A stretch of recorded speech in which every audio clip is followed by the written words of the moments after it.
ಕೊಪ್ಪಳ ಕ್ಷೇತ್ರ. ಅಲ್ಲಿ ಕರಡಿ ಸಂಗಣ್ಣವರಿಗೆ ಟಿಕೆಟ್ ಸಿಗುತ್ತೆ ಅಂತ ಅಂದ್ಕೊಂಡಿದ್ರು, ಆದರೆ ಟಿಕೆಟ್ ಸಿಗಲಿಲ್ಲ. ಸೊ ಹೀಗಾಗಿ ಕಾರ್ಯಕರ್ತರು ಅಸಮಾಧಾನವನ್ನು ವ್ಯಕ್ತಪಡಿಸಿದ್ದಾರೆ. ಅವರನ್ನು ಮನವೊಲಿಸುವಂಥ ಕೆಲಸವನ್ನ ನಾನು ಮಾಡ್ತಾ ಇದ್ದೇನೆ, ಆದರೂ ಕೂಡ ಅವರು ತಮ್ಮ ಅಸಮಾಧಾನವಂತೂ ವ್ಯಕ್ತಪಡಿಸ್ತಿದ್ದಾರೆ ಅಂತೇಳಿ ಕೊಪ್ಪಳದಲ್ಲಿ ಕರಡಿ ಸಂಗಣ್ಣ ಹೇಳಿಕೆಯನ್ನು ಕೊಟ್ಟಿದ್ದಾರೆ. ಬಿಜೆಪಿ ಸಂಸದ ಕರಡಿ ಸಂಗಣ್ಣ ಹೇಳಿಕೆ ಕೊಟ್ಟಿರೋದು, ಕಾರ್ಯಕರ್ತರ ಸಮಾಧಾನ ಮಾಡುವ ಕೆಲಸವನ್ನು ಮಾಡ್ತಿದ್ದೇವೆ, ಟಿಕೆಟ್ ಸಿಗಲಿಲ್ಲ ಅಂಥೇಳಿ ನಾವು ಸುಮ್ಮನೆ ಕೂರೋಕ್ಕಾಗೋದಿಲ್ಲ, ಪಕ್ಷದ ನಿರ್ಧಾರಕ್ಕೆ ಎಲ್ಲರೂ ಕೂಡ ಭದ್ರರಾಗಿರಬೇಕು, ನಾನು ಇನ್ನೊಮ್ಮೆ ಅವಕಾಶ ನೀಡಿ ಅಂತ ಮನವಿ ಮಾಡಿದ್ದೆ. ಕಾಂಗ್ರೆಸ್ ಸಂಪರ್ಕ ಒಪ್ಪಿಕೊಂಡಂಥ ಸಂಸದ ಕರಡಿ ರಂಗಣ್ಣ ನನಗೆ ಟಿಕೆಟ್ ಸಿಗದೇ ಇದ್ದಕ್ಕೆ ಸೌಜನ್ಯಕ್ಕಾಗಿ ಕರೆ ಮಾಡಿದ್ದಾರೆ, ಆದರೆ ಪಕ್ಷ ಸೇರೋ ಬಗ್ಗೆ ಯಾರೂ ಮಾತನಾಡಿಲ್ಲ, ನಾನು ಮಾತನಾಡಿಲ್ಲ ಅಂತ ಕೊಪ್ಪಳದಲ್ಲಿ ಹೇಳಿಕೆಯನ್ನು ಕೊಟ್ಟಿದ್ದಾರೆ.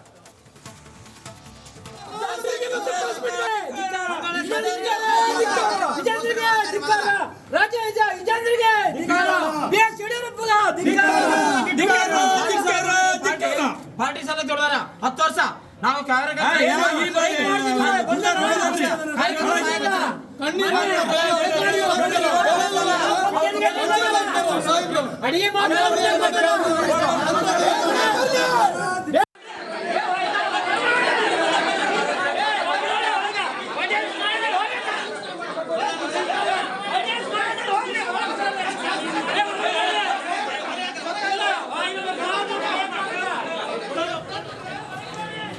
ಕೊಪ್ಪಳದ ಸಂಸದರಂಥ ಸಂಗಣ್ಣ ಕರಡಿ ಅವರಿಗೆ ಟಿಕೆಟ್ ಮಿಸ್ ಆದ ಹಿನ್ನೆಲೆಯಲ್ಲಿ ಸಾಕಷ್ಟು ಒಂದು ಆಕ್ರೋಶ ವ್ಯಕ್ತವಾಗ್ತಾ ಇದೆ. ಅದೇ ರೀತಿ ಕಾರ್ಯಕರ್ತರು ಏನಂತಂದರೆ ಮತ್ತೊಮ್ಮೆ ಈ ಒಂದು ಟಿಕೆಟನ್ನು ಕ್ಯಾನ್ಸಲ್ ಮಾಡಿ ಸಂಗಣ್ಣ ಕರಡಿ ಅವರಿಗೆ ಮತ್ತೊಮ್ಮೆ ಟಿಕೆಟನ್ನು ಅನೌನ್ಸ್ ಮಾಡಬೇಕು ಅನ್ನೋ ಒತ್ತಾಯ ಕೇಳಿ ಬರ್ತಾ ಇದೆ. ಈ ವಿಚಾರವಾಗಿ ಸಂಗಣ್ಣ ಅವರು ಇದ್ದಾರೆ, ಅವ್ರನ್ನೇ ಮಾತಾಡ್ತಾ ಹೋಗ್ತೀನಿ. ಸರ್, ಈಗ ನಿಮಗೆ ಟಿಕೆಟ್ ಮಿಸ್ ಆದ ಹಿನ್ನೆಲೆಯಲ್ಲಿ ಸಾಕಷ್ಟು ಆಕ್ರೋಶ ವ್ಯಕ್ತವಾಗ್ತಾ ಇದೆ. ನಿಮ್ಮ ಕಾರ್ಯಕರ್ತರು ನಿಮ್ಗೆ ವಾಪಸ್ ಟಿಕೆಟ್ ಕೊಡಲಿ ಅನ್ನೋದು ಒಂದು ಕೇಳಿ ಬರ್ತಾ ಇದೆ, ಇದಕ್ಕೆ ಏನು ಹೇಳ್ತೀರಿ ಸರ್? ಅಲ್ಲ, ಅವ್ರದ್ದು ಸಹಜವಾದಂಥ ಬೇಡಿಕೆ ಕಾರ್ಯಕರ್ತರದ್ದು ಮತ್ತು ಮುಖಂಡರು.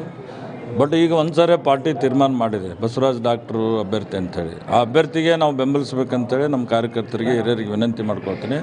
ಸ್ವಲ್ಪ ಅದು ಪ್ರಾರಂಭದಲ್ಲಿ ಇರೋದ್ರಿಂದ ಸ್ವಲ್ಪ ಏನಂದ್ರೆ ಆಕ್ರೋಶ ಇರ್ತದೆ, ಅವರಿಗೆ ಏನಾದರೂ ನಿರಾಸೆ ಇದೆ. ಸ್ವಲ್ಪ ಕಾಲಾವಕಾಶ ಆದ ನಂತರ ಅವ್ರನ್ನ ನಾವು ಇವತ್ತು ಕನ್ವಿನ್ಸ್ ಮಾಡ್ತಕ್ಕಂಥದ್ದು ಮಾಡ್ತೀನಿ. ನಾನು ಕೂಡ 2 ದಿನ ಬ್ಯುಸಿ ಇದ್ದೀನಿ. ನಾಳೆ ಸಿಂಧನೂರದೊಂದು ಟ್ರೈನ್ ಆಪ್ರೇಟ್ ಮಾಡಬೇಕಾಗಿದೆ, ಭಾಳ ದಿವಸದ ಕನಸದು. ಅದನ್ನು ನನಗೆ ನಾಳೆ ದಿನ ಅಂದರೆ 2:30-3 ಗಂಟೆ ತನಕ ಕೂಡ ನಾನು ಫ್ರೀ ಇಲ್ಲ. ಅದಾದಮೇಲೆ ಮತ್ತೊಮ್ಮೆ ನಮ್ಮೆಲ್ಲ ನಾಯಕರ ಜೊತೆ ಮಾತಾಡ್ತೀನಿ ಮತ್ತು ಕಾರ್ಯಕರ್ತರ ಜೊತೆ ಮಾತಾಡಿ ಅವ್ರಿಗೆ ಕನ್ವಿನ್ಸ್ ಮಾಡ್ತಕ್ಕಂಥದ್ದು ಮಾಡ್ತೀನಿ. ಸರ್, ಈಗ ನಿನ್ನೆಯಿಂದನೂ ಕೂಡ ನೀವು ಕಾರ್ಯಕರ್ತರಿಗೆ ಒಂದು ಸಮಾಧಾನ ಮಾಡ್ತಾ ಇದ್ದೀರಿ, ಆದರೆ ಇವತ್ತು ಕೂಡ ಆಕ್ರೋಶ ಹೆಚ್ಚಾಗ್ತಾ ಇದೆ ಸರ್. ಈಗ ಮುಂದೆ ಟಿಕೆಟ್ಗೆ ಏನು ಅಂದರೆ ಕಾರ್ಯಕರ್ತರಿಗೆ ಮನವೊಲಿಸ್ತೀರಾ ಅಥವಾ ಮುಂದೆ ಏನಾದರೂ ನಿಮ್ಮ ಮುಂದಿನ ನಡೆ ಏನಾಗಿದೆ? ನಂದು ಫಸ್ಟ್ ಆಫ್ ಆಲು ಎಲ್ಲರನ್ನೂ ಕೂಡ ಮನವೊಲಿಸ್ತಕ್ಕಂಥದ್ದು ಮಾಡ್ತೀನಿ ಸರ್. ಈಗ ಅದೇ ರೀತಿ ಏನಂತಂದರೆ ಒಂದು ಕಾಂಗ್ರೆಸ್ನ ನಾಯಕರು ನಿಮಗೆ ಸಂಪರ್ಕ ಮಾಡಿದ್ದಾರೆ ಅನ್ನೋಂಥ ಮಾತಾಡ್ತಾರೆ. ಮಾಡಿದ್ದಾರೆ, ಅದನ್ನು ಹೇಳಿದ್ದೀನಿ. ಎಲ್ಲ ನಿಮ್ಮ ಚಾನಲ್ನ ಕೂಡ ಹೇಳಿದ್ದೀನಿ. ಏನಂತ ಮಾಡಿದ್ದಾರೆ ನನಗೆ ಕಾಲ್ ಅಂದರೆ, ನಿಮಗೆ ತಪ್ಪಬಾರ್ದಾಗಿತ್ತು, ಒಬ್ಬ ಸೀನಿಯರ್ ಇದ್ದರು, ಕೆಲಸ ಕಾರ್ಯಗಳನ್ನು ಮಾಡಿರ್ತಕ್ಕಂಥ ಒಬ್ಬ ವ್ಯಕ್ತಿ ಅಂತ ಹೇಳಿದ್ದಾರೆ. ನಾನು ಹೇಳಿದ್ದೀನಿ ಅವರಿಗೆ, ನಾನು ಬ್ಯಾಡ್ ಲಕ್ ಅಂತ ಹೇಳಿದ್ದೀನಿ. ಅಷ್ಟು ಬಿಟ್ಟರೆ ಏನೂ ಚರ್ಚೆ ಆಗಿಲ್ಲ.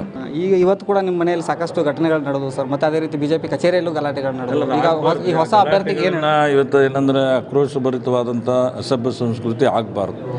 ಕಾರ್ಯಕರ್ತರಿಗೆ ನೋವು ಇರ್ಬೋದು, ಇಲ್ಲ ಅಂತಲ್ಲ, ಅದನ್ನು ಹೇಗೆ ಬಗೆಹರಿಸಬೇಕು, ವರಿಷ್ಠರ ಜೊತೆ ಮಾತಾಡಬೇಕು, ಜಿಲ್ಲಾ ವರಿಷ್ಠರ ಜೊತೆ ಮಾತಾಡಬೇಕು. ಅದನ್ನು ಮಾಡೋದು ಬಿಟ್ಟು ನಾವು ಕಾನೂನನ್ನ ತೆಗೆದುಕೊಳ್ತಕ್ಕಂಥದ್ದು ಆಗಬಾರ್ದು ಅಂತ ಮತ್ತೊಮ್ಮೆ ನಾನು ನಮ್ಮ ಏನು ಕಾರ್ಯಕರ್ತ ಬಂಧುಗಳಲ್ಲಿ ವಿನಂತಿ ಮಾಡ್ತೀನಿ. ಓಕೆ, ಇದಿಷ್ಟು ಏನಂತಂದರೆ ಕೊಪ್ಪಳ ಸಂಸಾರ ಅಂತ ಸಂಗಣ್ಣ ಕರಡಿ ಅವರ ಮಾತಾಗಿತ್ತು. Hiremath republic TV Kannada, Koppal.